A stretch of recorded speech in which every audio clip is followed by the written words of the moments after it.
মৌলভীবাজারের হাওরের পানিতে তলিয়ে গেছে ৫,৫০০ হেক্টরের জমির ধান। এর মধ্যে ৪,৪০০ হেক্টরের ধান পুরোপুরি নষ্ট হয়ে গেছে বলে জানিয়েছে কৃষি বিভাগ। এ নিয়ে আরো জানাতে মৌলভীবাজার থেকে যুক্ত হয়েছেন আমাদের সহকর্মী তুহিনুর রশিদ। ইতোমধ্যে জলাবদ্ধতায় ক্ষতিগ্রস্ত কৃষকদের সহায়তার ব্যাপারে সরকারের পক্ষ থেকে কি বলা হচ্ছে? হ্যাঁ, আপনি যেমনটি বলছিলেন আসলে মৌলভীবাজারে ক্ষতিগ্রস্ত যে জমি সেটির সংখ্যা হচ্ছে, কৃষি বিভাগের তথ্য হচ্ছে ৪,৪০০, কিন্তু এখানকার কৃষকরা বলছেন এটি ২ থেকে ৩ গুণ বেশি হবে। আর এখন আসলে আজকের অবস্থাটা যদি বলি আপনাকে, তাহলে আপনি নিশ্চয়ই দেখতে পাচ্ছেন আমি আছি কাউয়াতিকি হাওর পাড়ের একটি এলাকা, এটি বাগেরবাড়ি এলাকাটির নাম। এখানে কিন্তু এই ২০০-র বেশি সার্ভিস ও ফিচারে লেনদেনের সব বিকাশ অ্যাপে সম্ভব।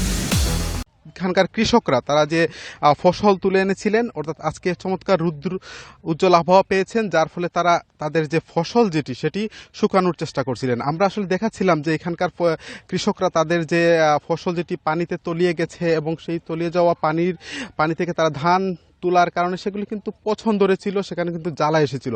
কৃষকরা যেটি বলছেন, এখানে কৃষকরা বলছেন যে তাদের যে ফসল সেটা রোদ পাওয়ার কারণে তারা আজকে সেগুলি শুকাতে দিচ্ছেন, এবং আমরা দেখেছি এখানে একদম পুরুষ, শিশু, নারী সকলেই কিন্তু তারা পরিবারের এই ধানগুলো শুকানোর জন্য নেমে পড়েছেন। আমার ঠিক সামনে একজন আছেন, ওনার নাম হচ্ছে মিসির আলী। তিনি কিন্তু ৬ বিঘা জমিতে তার ফসল ফলিয়েছেন, ৪ বিঘা চলে গেছিল, এখানে ২ বিঘা ফসল তিনি পেয়েছেন, এবং নিশ্চয়ই আপনি দেখতে পাচ্ছেন যেগুলি তিনি আজকে রোদ পাওয়ার কারণে সেটা তিনি সিদ্ধ দেওয়ার কাজ শুরু করেছেন।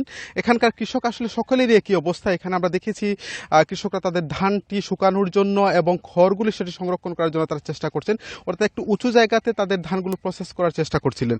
কৃষকরা যেটি বলছেন আসলে তাদের যে ক্ষতি এই বছর হলো, অর্থাৎ এই যে হাওর পারে তাদের কৃষকদের যে তাদের ফসলগুলো তলিয়ে গেল, যার ফলে কৃষকরা ঋণ নিয়ে তাদের যে ফসলটি ফলিয়েছিলেন, অনেকে বর্গা চাষী আছেন এখানকার, তো তারা আসলে এই সংকটটিতে পড়েছেন এবং তারা বলছিলেন যে তাদের যে মহাজনের ঋণ দেওয়াটা তাদের জন্য কষ্টসাধ্য হয়ে যাবে। তারা যেটি বলছেন যে প্রশাসন থেকে আসলে তাদেরকে এখন সহযোগিতা করা প্রয়োজন, কারণ এখানকার যারা কৃষক আছেন বেশিরভাগই হচ্ছেন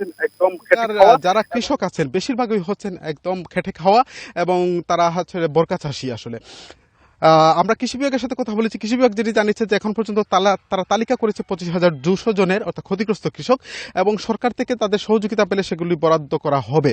তবে কৃষকরা যেটি এখন মুহূর্তে কিন্তু সংগ্রাম চলছে, অর্থাৎ হাওয়ার ধান কাটা চলমান আছে, পানির নিচ থেকে তারা ধানটি, অর্থাৎ শেষ সম্বল সেটি সংগ্রহ করার চেষ্টা করছেন।